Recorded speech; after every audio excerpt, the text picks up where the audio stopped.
మేలిమి బంగారం వంటిది దేవుని వాక్యమై ఉన్నది.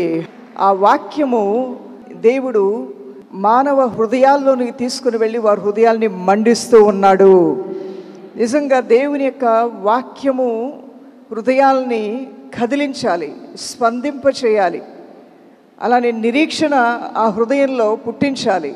దేవుని యొక్క వాక్యము ఖడ్గము కంటే ఎక్కువగా నీ హృదయ అంతరంగంలోకి దూసుకుని వెళ్తుంది. నీ యొక్క శరీర ప్రాణాత్మల్ని బలపరుస్తుంది.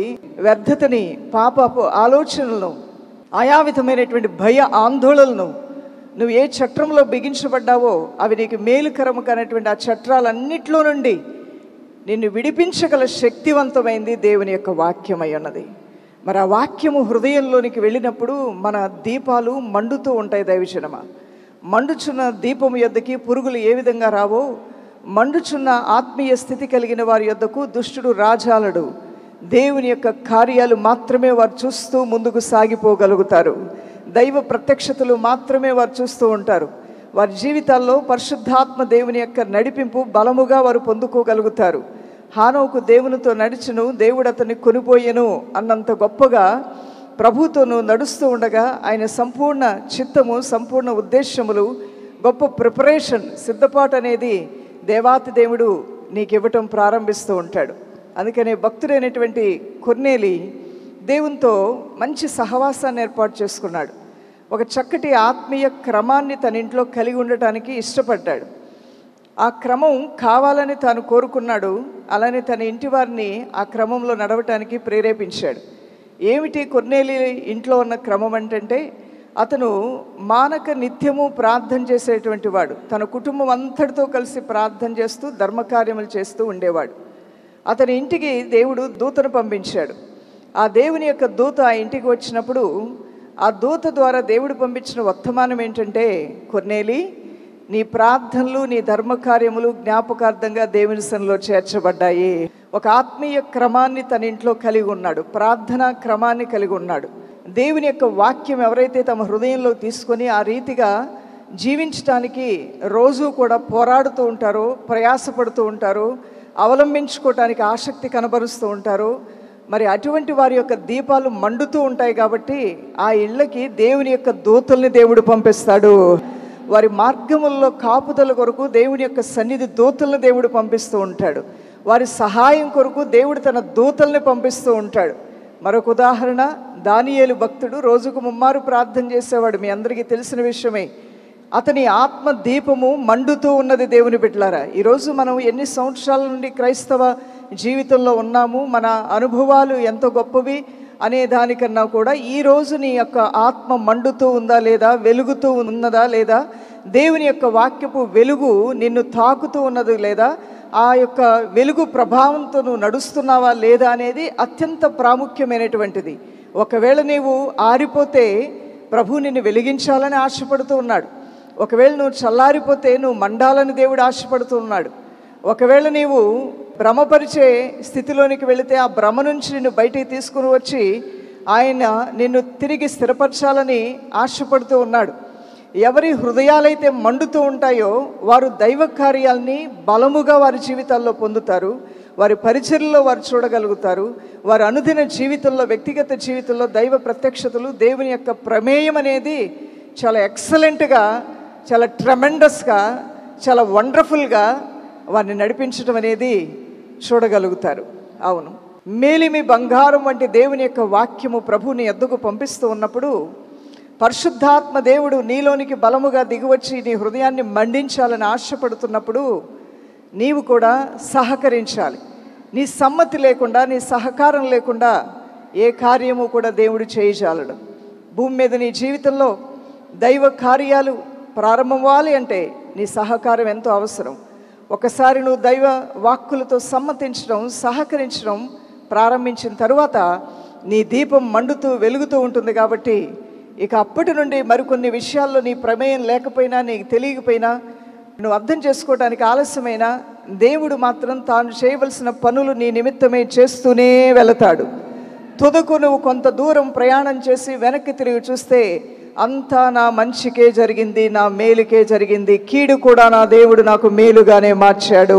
కొంత దూరం ప్రయాణం చేసిన తర్వాత నీకు అర్థమవుద్ది, వెనక్కి తిరిగి చూస్తే నా దేవుడు నాకు అంతా మేలు కోసమే చేశాడు, అంతా నా క్షేమం కోసమే చేశాడు. నాకు తెలియలేదు కానీ, నేను గ్రహించలేకపోయాను కానీ, నా దేవుని హస్తము నన్ను విడిచిపెట్టలేదు, నా దేవుని యొక్క చిత్తము నా పట్ల నెరవేర్చబడుతూనే ఉంది అని ఉత్సాహంతో ముందుకు సాగిపోతావు. దానియేలు భక్తుడు తన దీపాన్ని మండించుకున్నాడు. ఆయన ఆత్మదీపం మండుతూ ఉన్నది కాబట్టే సింహబోన్లో వేయబడినప్పటికీ కూడా ప్రభు అయిన దేవుని దూత అతని దగ్గరకు వచ్చి సహాయం చేయగా సింహాల నోళ్ళని దేవుడు మూయించేసి అతని ప్రాణమును, అతని జీవాన్ని కాపాడాడు. దుష్టత్వం నుంచి కాపాడాడు. మృగ స్వభావం కలిగిన మనుషుల యొక్క తంత్రముల నుంచి కాపాడాడు. అక్కడ తన ఆత్మీయ జీవితానికి వ్యతిరేకంగా పోరాడిన సాతాను పోరాటం, ఒక ఆత్మీయ పోరాటానికి సాతాను పోరాటానికి మధ్యలో ఇతన్ని ఒక బలిపశువులాగా సింహబోన్లో వేయాలి అనే ఒక క్రూర తత్వంతో ఏలికలు ఏకీభవించినప్పుడు దేవుడు ఇతని పక్షముగా దిగి వచ్చి మరీ కార్యం జరిగించాడంటే దానికి గల కారణం తన ఆత్మ దీపము చల్లారిపోకుండా బహు జాగ్రత్తగా కాపాడుకున్నాడు. ఈరోజు దేవుని సంగమా, నీ ఆత్మ దీపం మండుచూ ఉన్నదా లేదా?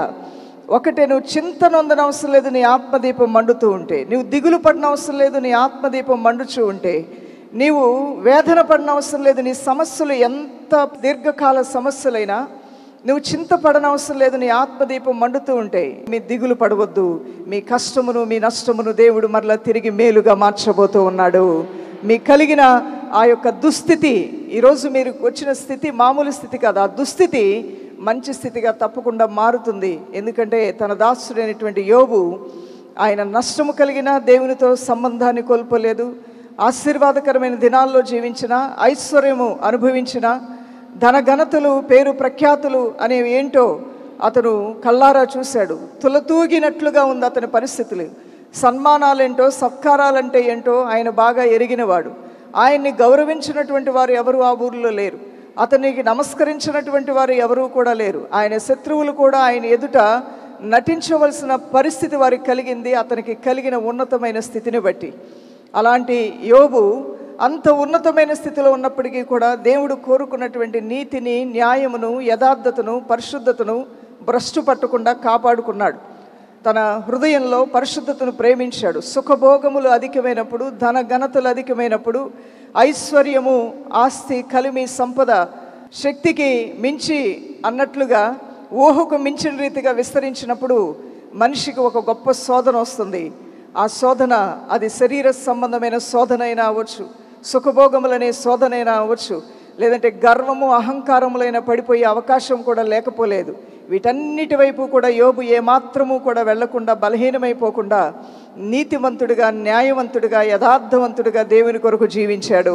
తనకున్న స్థితిగతులు, పేరు ప్రఖ్యాతులు తన ఆత్మీయ స్థితికి ఆటంకం కలగకుండా తన ఆత్మీయ జీవితాన్ని సరైన ట్రాక్ మీద పెట్టుకొని ప్రభుతో తన సహవాసాన్ని కొనసాగించినటువంటి గొప్ప ఆత్మీయ స్థిరత్వము, ఆత్మ జ్ఞానము, ఆత్మీయ పరిపక్వత కలిగి దేవుడంటే ఎవరో, ఆ దేవుడు ఎలా దీవిస్తాడో, ఆ దీవెల్ని ఎలా భద్రపరుచుకోవాలో, ఆ దీవెల్ని ఎలా కాపాడుకోవాలో, అలానే ఆ సౌఖ్యమును, ఆ సుఖమును కలిగి ఉన్నప్పటికీ ఎలా దీనుడుగా దేనవస్తరించుకొని బ్రతకాలో, ప్రభుతో ఎలా నడవాలో, ప్రజల ఎదుట ఎలా వినయంగా ప్రవర్తించాలో, ఎలా దేవుని ఎదుట యథార్థంగా తన్ను తాను కనబరుచుకోవాలో ఎరిగినటువంటి మహా గొప్ప ఆత్మ జ్ఞానము కలిగినటువంటి వాడు యోబు భక్తుడు.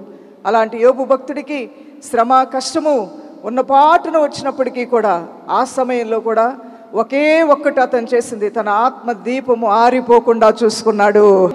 ఆత్మ దీపము చల్లార్చడానికి అపవాది ఎన్నో రకాలుగా, అబద్ధములకు జనకుడైన అపవాది ఎన్నో విధాలుగా నిన్ను త్రోసివేయటానికి, నీ జీవితంలో నిర్లక్ష్యము, ఆత్మీయ నిర్లక్ష్యము తీసుకొని రావటానికి, సాకులు చెప్పటానికి, నీ చింతలను అడ్డు పెట్టుకొని దేవునికి నువ్వుగా దూరమైపోవటానికి, బూతులతో నీ నోటిని నింపి, కఠినత్వంతో నీ హృదయాన్ని నింపి, అబద్ధముతోనూ, దొంగతనముతోనూ, మోసముతోనూ నీ హృదయాన్ని నింపి, నీ ఆత్మలో చల్లారిపోయే రీతిగా వాడు చేయవలసిన ప్రతి చెడ్డ ప్రయత్నము చేస్తూ వాడు గర్జించు సింహం వలె ఎవరిని మృంగుదునా అని చూస్తూ ఉన్నాడు. కానీ నీవు నేను సేవించుచున్న దేవుడు తన సంఘము కొరకు ప్రాణం పెట్టి రక్తము కాచిన దేవుడు, రోషము కలిగిన దేవుడు, ఆ స్థితి తన సంఘంలోనికి రాకుండా ఆయన కాపు కాస్తూ ఉన్నాడు.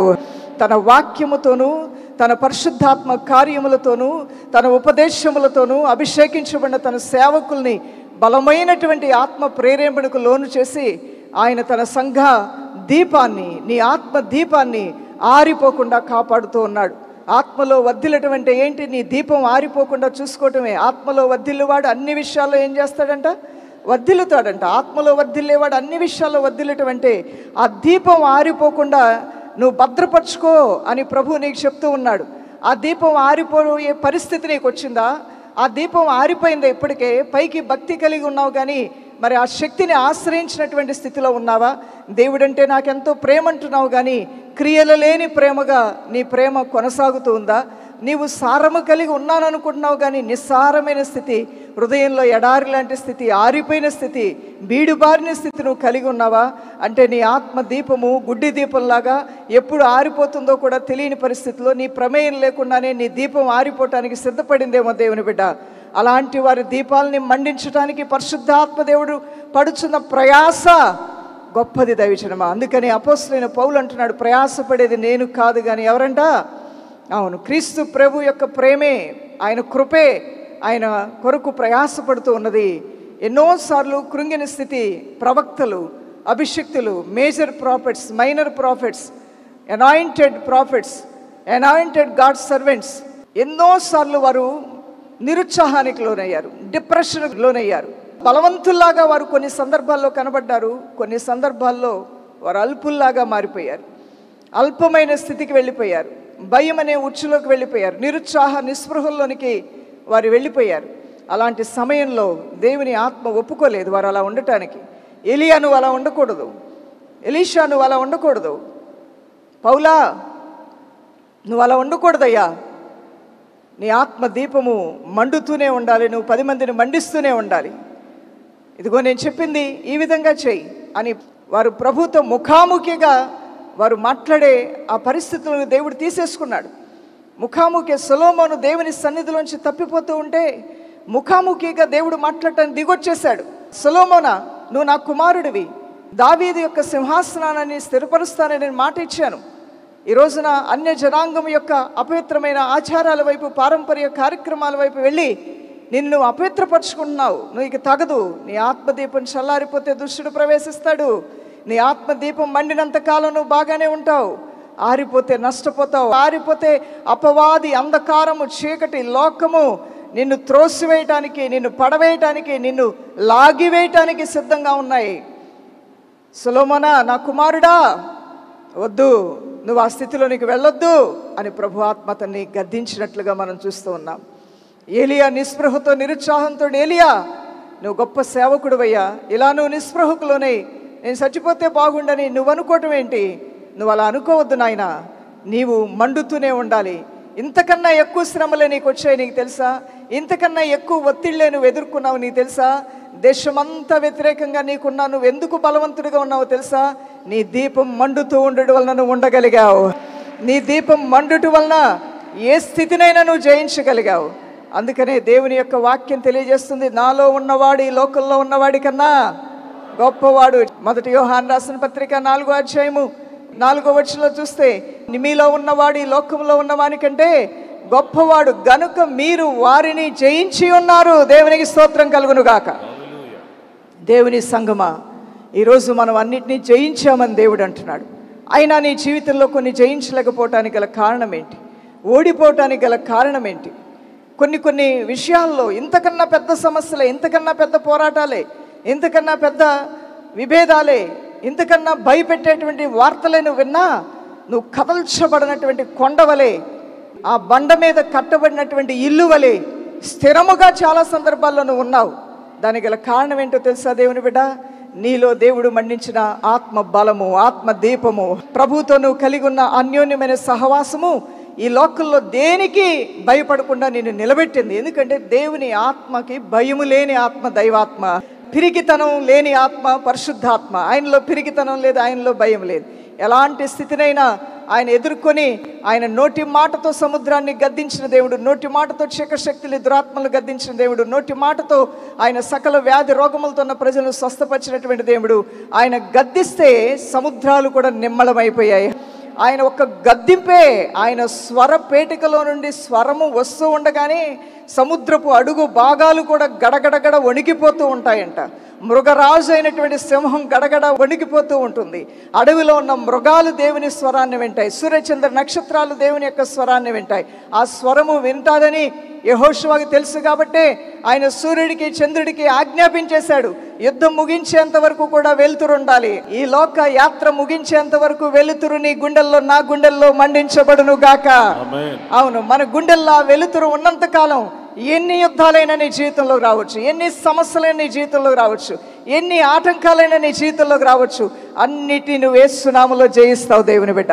ఒక్కొక్కసారి దేవుని బిడ్డ, నువ్వెంత బలవంతుడివైనా, నువ్వెంత శక్తివంతుడివైనా, నువ్వెంత ప్రార్థనాపరుడువైనా, నువ్వెంత దైవజనుడివైనా, ఎంత అభిషిక్తుడివైనా, ఏలియా నిరుత్సాహానికి లోనైనట్లుగా నీ జీవితంలో నిరుత్సాహకరమైన సంఘటనలు ఎదురవుతూ ఉంటాయి. అలాంటి సమయంలో కూడా అంటే నీ ఆత్మని మరలా బలపరుచుకోవడానికి, ఆత్మలో బలము పొందుకొని ఈ భూమి మీద బతుకుతూ వెళ్ళు. నీకు అడ్డుగా వచ్చిన ప్రతి ఆటంకాన్ని తుత్తునీలుగా చేసే దేవుడు నీ ముందు నడుస్తాడు. హల్లెలూయా. ఆయన నీ ముందు యుద్ధ సూర్యుడి వలె నడుస్తాడు. ఇంతకు తప్ప మరొక విషయం ఏమీ లేదు దేవుని బిడ్డలారా. బలవంతుల్లాగా బతకాలనుకుంటున్నారా? ధైర్యంతో బతకాలనుకుంటున్నారా? సమస్యల్ని జయించే శక్తిమంతుల్లాగా బతకాలనుకుంటున్నారా? పిరిగితనంతో కాకుండా, దిగులుతో కాకుండా దేవుని కృపతో నడవాలనుకుంటున్నారా?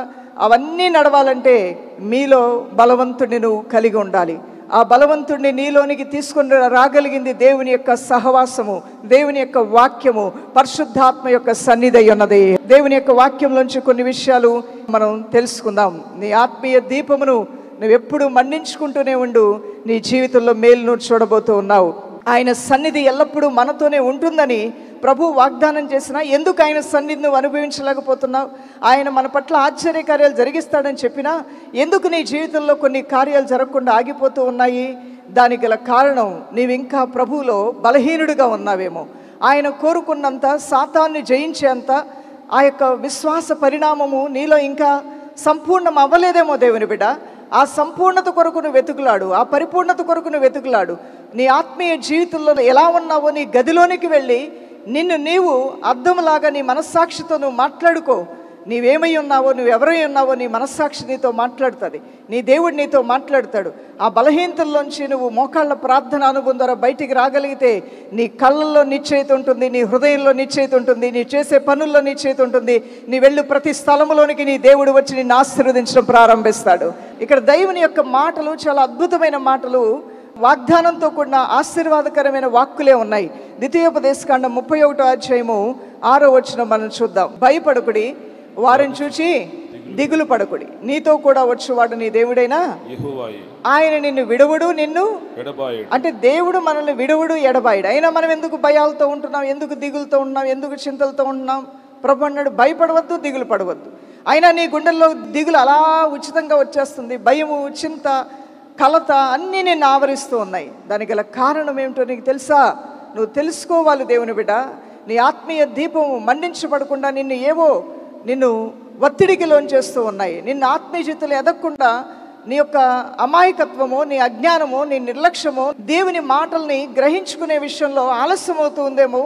అందువల్లనే నువ్వు ప్రతి పోరాటంలో కూడా చలించిపోతున్నావు, దిగులు పెట్టుకుంటున్నావు, వేదనకు లోనవుతున్నావు, ప్రార్థనలకు నువ్వు జవాబు పొందుకోలేకపోతున్నావేమో. అలా ఉండుట దేవుని చిత్తం ఏమాత్రమూ కాదు. క్రీస్తు పోలిక నీలో కనబడాలని ప్రభువు కోరుకుంటూ ఉన్నాడు. క్రీస్తు యొక్క సారూప్యం నీలో ఉండాలని ప్రభువు కోరుకుంటూ ఉన్నాడు. ప్రియ దేవుని సంగమా, ఈరోజు ఏదైనా కోల్పోయావా? ఏదైనా కలవరం ఉందా? ఏదైనా దుఃఖం ఉందా? ఏదైనా నష్టం ఉందా? అంటే అప్పు బాధలతో నువ్వు బాధపడుతున్నావా? అనారోగ్యాలతో బాధపడుతున్నావా? చీకటి శక్తులు, కలత, నిద్రతో బాధపడుతున్నావా? మనస్సులో మనశ్శాంతి లేకుండా బాధపడుతున్నావా? కుటుంబంలో సమస్యలతో, వయసు వచ్చినది కానీ వయసుకు మించినటువంటి బాధలతో, దుఃఖముతో బాధపడుతున్నావా? నువ్వు దిగులు పడవలసిన అవసరం లేదు, నువ్వు భయపడవలసిన అవసరం లేదు. నీ అంతరంగ పురుషుని బలపరచడానికి యేసయ్య తన స్వరముతో, తన వాక్కుతో మాట్లాడుతున్నాడు. నీ అంతరంగ పురుషుడు బలం పొందుకుంటూ ఉండగానే నీకున్న సమస్యలను సునాయాసంగా యేసు నామములో జయించబోతూ ఉన్నావు. కొర్నేలి ఇంటికి వచ్చిన దేవదూత నీ ఇంటికి రాబోతుంది. దానియేలుని సింహపురంలో కలిసిన దేవదూత నీ సమస్యలోనికి దిగి రాబోతూ ఉంది. ఆయన కార్యాలు మీరు బలంగా చూడబోతూ ఉన్నారు. అందుకనే మనం వాక్యంలో చూస్తే ద్వితీయోపదేశకాండం 31వ అధ్యాయము 6వ వచనంలో దేవుని వాక్యం తెలియజేస్తుంది, మీరు భయపడవద్దు, మీరు దిగులు పడవద్దు, మీరు జడియవద్దు, నీ దేవుడైన యెహోవా నీకు తోడుగా ఉన్నాడు, ఆయన నిన్ను విడవడు, నిన్ను ఎడబాయడు. చెప్పండి, నా దేవుడు నన్ను విడవడు, ఎడబాయడు.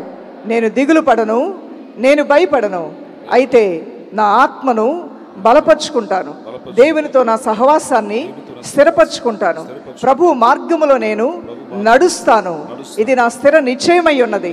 అవును ప్రియులారా, మీ జీవితాల్లో ప్రభువుకి ఇష్టమైనటువంటి ఆ ఆత్మ బలము, ఆత్మదీపం మండించుకోవడానికి సహకరించేది అతి త్వరగా మీలో ఆత్మీయ బలాన్ని ఇచ్చే శక్తి మీలో ఉన్న ప్రార్థనా జీవితానికి ఉన్నదని చెప్పాలి.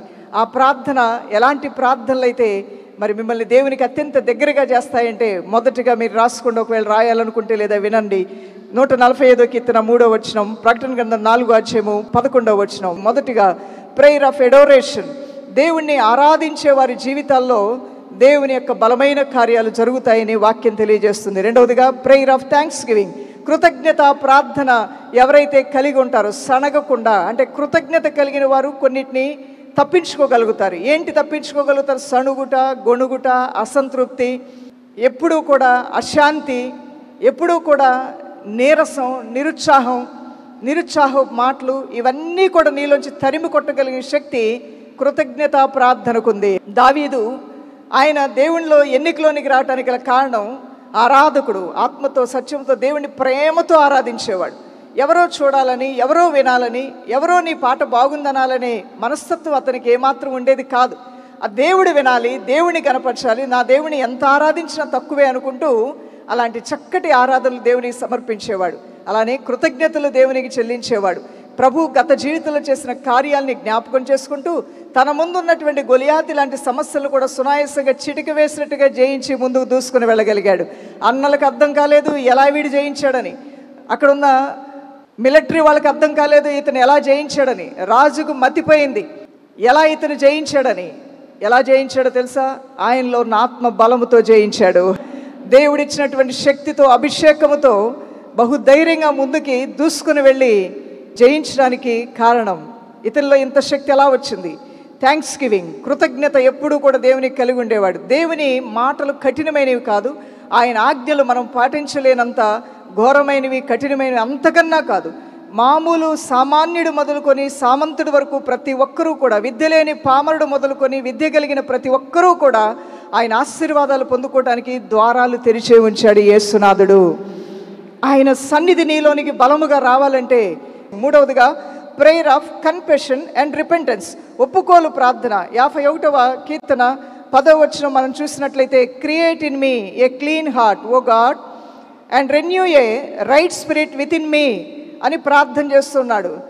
దేవా అనండి, దేవా నా యందు శుద్ధ హృదయము కలుగజేయము, నా అంతరంగములో స్థిరమైన మనస్సును నూతనముగా పుట్టించుము. ఎప్పుడైనా నీ మనసు పాడైపోయిందా? మతి తప్పి ప్రవర్తించావా? నువ్వు చేయకూడని పనులు నీవే చేసావా? నువ్వు చూడకూడని వాటిని నువ్వు చూసావా? పలకకూడని మాటలు పలికావా? చెడ్డ తనము నీలోకి వచ్చిందా? ఈ ప్రార్థన నువ్వు చేయలేవా దేవుని బిడ్డ? దేవా నా యందు శుద్ధ హృదయము కలుగు చేయము, పెద్ద స్వరాలతోనండి. ఇంకా ఏమని అడగాలి? నా అంతరంగంలో స్థిరమైన మనస్సును నూతనంగా పుట్టించు ప్రభా. ఎందుకు నాలో ఈ చంచలత్వం వచ్చింది? చక్కగా నేను ఏకాగ్రతతో చదువుకునేవాడిని, ఏకాగ్రతతో పనులు చేసుకునే వ్యక్తిని, ఏకాగ్రతతో సేవ చేసే వ్యక్తిని, ఏకాగ్రత పోకుండా మంచి పనులు చేయడానికి మనసిచ్చిన వ్యక్తిని, ఏకాగ్రత కలిగి కుటుంబాన్ని నడిపించుకునే వ్యక్తిని. నా మతి ఎందుకు మతి తప్పిందయ్యా? మతి తప్పి నువ్వు ప్రవర్తించావని దావీదుతో దేవుని యొక్క సేవకుడి ద్వారా దేవుడు మాట్లాడు. నువ్వు మతి తప్పి ప్రవర్తించావు కాబట్టి నీకు శ్రమలు రాబోతున్నాయి. ఈ రకంగా ఎంతోమందిని దేవుడు గద్దించాడు. ఎందుకు నేను మతి తప్పి ప్రవర్తించాను ప్రభువా, నన్ను క్షమించు ప్రభువా, మరలా నాలో స్థిరమైన మనస్సుని నూతనముగా పుట్టించుము.